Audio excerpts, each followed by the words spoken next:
Мен қарапайым отбасында тәрбиелендім. Үйдің үлкені, менен кейін екі сіңілім, екі інім болды.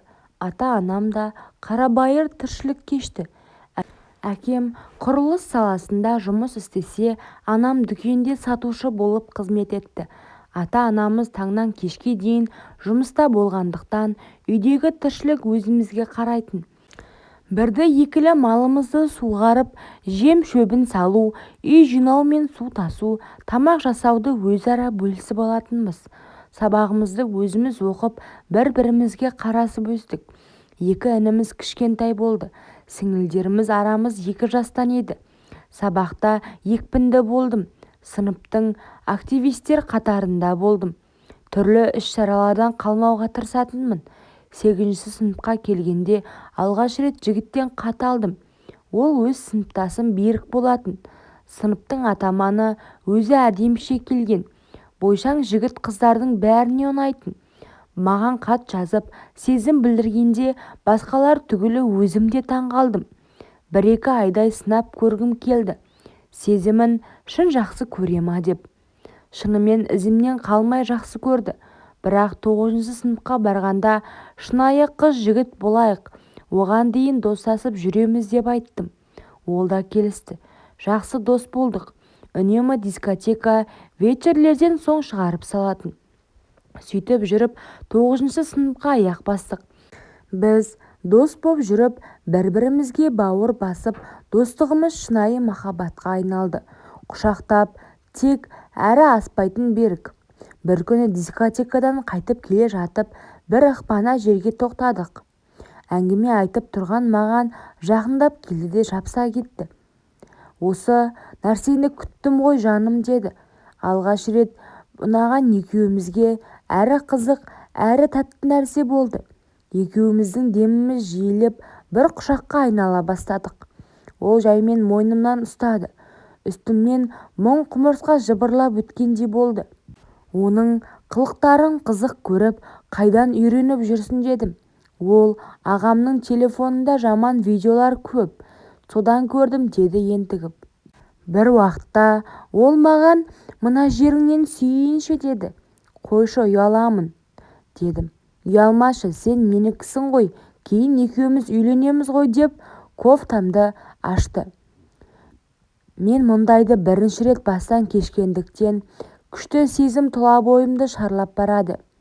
Дауысым шыға бастады. Ол бір уақытта жерге жатайықшы деді. Шошып кетіп болмайды деп едім. Ештеңе істемеймін, тек сыртынан көремін деді. Жерге олимпикасын төсеп, мені жатқызды. Осылайша қалай беріліп қойғанымды білмей қалдым. Қалтасынан қағаз алып сүртті де орнымнан тұрғызды. Сөйтіп үйге қайттық. Одан кейін біздің кездесуіміз жиілей бастады. Анам түнгі смендерге кеткенде әкемде жиі болмайтын. Бауырларымның тамағын беріп, жатқызып, Берікпен кездесуге шығатынмын. Бірде сарайдың, бірде моншаның ішіне барып жүрдік. Ол болса сыртынан жасағанға мәз. Маған да онымен болған ұнайды. Кейде салса екен дейтінмін. Бірақ абыройынан айырылып қаламын деп қорқатынмыз. Екеуміз 1 жылдай солай жасап жүрдік. 10-шы сыныпқа аяқ басқанда Берік мектеп бітіре сала үйленейік, оқуға бірге кетеміз ғой. Ақыры үйреністік қой. Мен сенікін алайын деп қоймады. Мен кейінге ысырып оңаша үйде болармыз дедім. Іздегенге сұраған. Бір күні анам мен әкем нағашыларымның ауылына тойға кететін болды. 2 інімді де алып кететін. Мен іштей қуандым. Олар кеткен соң кешкі уақытта малдарды жайлап, тамақты ертерек істеп, 3 қыз ішіп алдық. Сөйтіп сіңілдеріме ерте ұйықтайық деп жаттық. Алдында сарай ішіне кілем төсеп, көрпе жайып қойғанмын. Берікпен де сөйлесіп қойдым. Сіңілдерім ұйықтап қалған соң түнгі 12-де Берік келді. Үйдің сыртын құлыптап, сарай ішіне кіріп іліп алдық. Берікке айттым. Бірінші жаман нәрсе көріп алайықшы деп. Екеуміз бірге болып неше түрлісін көріп тастадық. Осылайша ол мені қыздық күнімнен айырды. Біздің махаббат майданымыз жалғаса берді. Тек көтеріп қалмауға тырыстым. жасырынып талай кездесіп жүрдік. Сөйтіп жүріп мектепті де аяқтадық. Жоғары оқу орнына тапсырып, мен оқуға грантпен түстім. Жігітім түсе алмайды. Сөйтіп ақылы оқуға түсем деп жүргенде оның әкесі қайтыс болды. Мектеп бітіріп үйленеміз деген ойымыз іске аспады. Мен Қарағандыға оқуға кеттім. Ол ауылда қалды. Әкесінің жылынан соң үйленбекші болдық. Бірақ тағдыр бізді бір болуға жазбады. Өзімді Беріктің әйеліндей сезінетінмін. Талай әдемі ыстық түндерді өткіздік. Бір жылдан соң заңды келіншегі болатынымды ойлап армандадым. Және үйленерімізге сенімді болдым.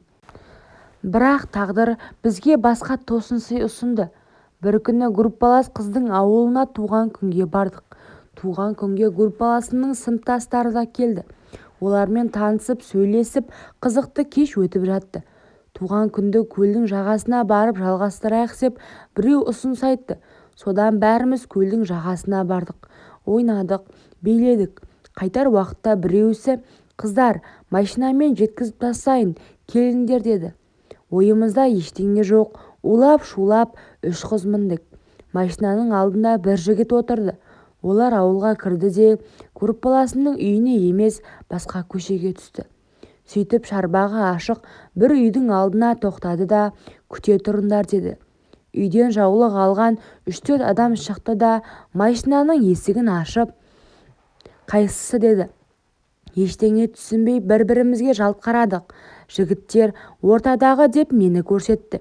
Мен аузымды ашам дегенше орамалды басыма жауып жіберді де есіктен сүйрелей шығарып алды. Мен қарсыласы байқайлап, жылап үйге кірер емеспін. Сөз байласқан жігітім бар, жіберіңдер дедім. Олар тыңдамай, бәріміз де осылай келгенбіз деп үйге сүйреп кіргізді. 2 сағат қарсыласқан менің күш-қуатым қалмады. Жылап әлсіреп қалдым. Қуғыншылар келсе солармен еріп кетем.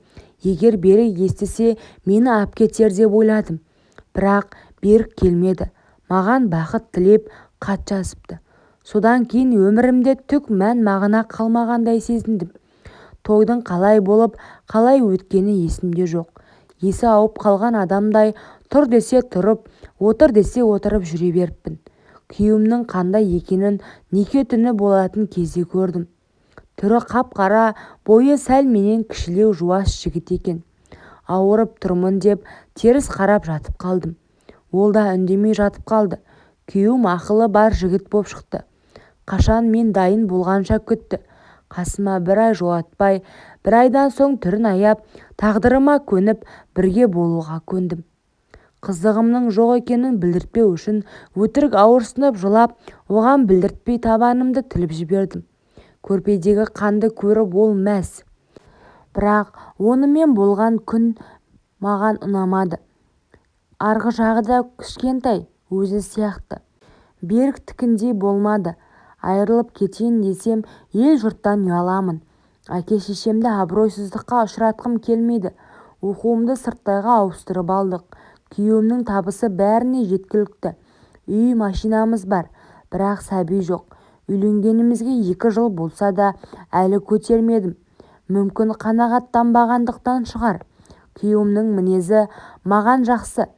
Маған әрқашан қамқор, қалағанымды әперіп отыр. Бірақ менде оған деген махаббат жоқ. Жақында ауылға барып қайттым. Берікті көрдім бетпе-бет. Ол да үйленген. 2 баласы бар екен. Кейін естідім. Менімен жүргенде көрші ауылдың қызына барып, оны 2 қабат етіп қойыпты. Ол қыз алмасаң соттатамын деп қорқытқан екен. Сондықтан мені алып кетуге келе алмапты. Оның жүзінен бақытты көре алмадым. Етегімді ең алғаш көтерген сол еді. Түрін көріп қатты сағынғанымды түсіндім. Оның ыстық құшағын сағындым, аңсадым. Амал қанша, ішімнен жылап, тынып ауылыма қайттым.